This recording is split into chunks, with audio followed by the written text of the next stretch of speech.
can see how far down in the article that this bombshell revelation is buried. Let me read it to you. Yet when it came out 6 years ago, Rising Star, the definitive biography of Obama, was mostly ignored. As a result, its most scandalous and perhaps revelatory passages, such as Obama's long letter to another girlfriend about his fantasies of having sex with men, read today to people who are more familiar with the Obama myth than the historical record, read like partisan bigotry. But David Garrow is hardly a hack whose work can or should be dismissed on partisan grounds. He's among the country's most credible and celebrated civil rights historians, the author of The FBI and Martin Luther King Jr. and Bearing the Cross, which won the Pulitzer Prize for biography, and one of the 3 historian consultants who animated the monumental PBS documentary Eyes on the Prize, as well as the author of a landmark history of abortion rights, liberty, and sexuality. And this guy, David Garrow, I'm going to read this sentence again just because it's so stunning. When it came out 6 years ago, Rising Star was mostly ignored. As a result, its most scandalous and perhaps revelatory passages, such as Obama's long letter to another girlfriend about his fantasies of having sex with men, read today to people who are more familiar with the Obama myth and historical record, read today like partisan bigotry. So let's just pause there for 1 second. So Barack Obama, the former president of the United States, a Democrat, before he was president, before he was married to Michelle, before anyone knew anything about him, was writing love letters, handwritten love letters to a girlfriend about his fantasies of having sex with other men. It's kind of hard for me to know how to process this. This is the train of my thoughts. When I first read this headline, I almost didn't click on the article because I thought it was clickbait.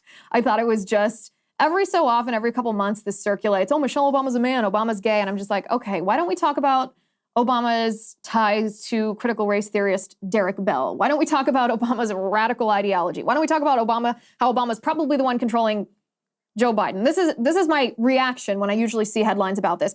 But this was getting enough play that I clicked on it and I read this entire article. As you can see, it is a beautifully written piece by David Samuels. He's an incredible writer, actually. I didn't know that much about him before I read this, but his writing is fantastic. He's writing about this historian who wrote a definitive biography of Obama. But the thing is, no one cared about this biography of Obama that was written at the end of his presidency because Obama had already cemented in the minds of the American people, or perhaps not the minds of the American people, but the minds of the American media, the mainstream media, who he was. He had already decided how he wanted to present himself to the country, and the mainstream media had said, okay, yes, sir, we'll talk about you exactly the way you want to be talked about. We won't do any due diligence. We won't look up any of your college records. We won't look up your thesis. We won't look up who you supported during college. We won't talk to your old girlfriends. We'll just believe this seemingly fictional account of your life that you wrote and published right before you wanted to run for president. So even though this book came out a long time ago, people didn't really pay attention to it. But inside this book, written by a very reputable historian, let alone biographer, it mentions a letter to a girlfriend about Obama having fantasies of having sex with men. Now, maybe the question, and this is where my mind went after I established that this actually is credible, that this is not something that you see on a meme on Facebook that has no sourcing, you can't trace it back to its origin. Once I established the fact that this seemed credible, I thought, wow, this is quite something. We should be talking about this because why does this matter? Why is this significant? What implications does this have for our nation? And the implications this has for our nation is because Joe Biden is not running his own presidency. And while a lot of people point the finger at Dr. Jill Biden for controlling him, and she is certainly complicit in the elder abuse of her husband, she could say no and they would have to stop. She's not the one that is pulling the strings on the policy and the political choices that Joe Biden and his administration are engaging in. That would be Obama. That's Barack Obama. In fact, back in 2020, Barack Obama admitted that he would like to do this to a Democrat who was in the Oval Office. You can take a listen to this clip.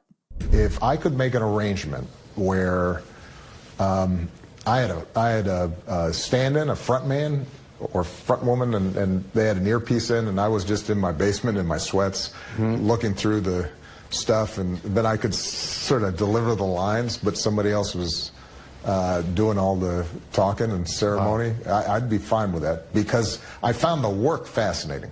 I mean, I write about even on my worst days, I found puzzling out, you know.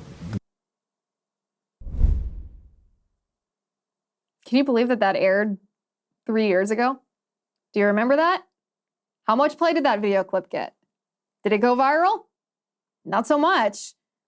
Back in 2020, Obama talked about the fact that he wanted to put an earpiece in someone, have a front man in the White House, or a front woman, he said. Let's make sure to throw that equity in there. And that he wanted to make the calls. That's exactly what's happening with Joe Biden. That's what we're seeing in front of our very eyes. So the implications of this article that claims that Obama is anti-Semitic, that he dismisses black racism, and that he had fantasies about having sex with other men, the implications of this are Obama is still in control. Everything that we see coming from the Joe Biden White House is coming through that earpiece into Joe Biden from Barack Obama.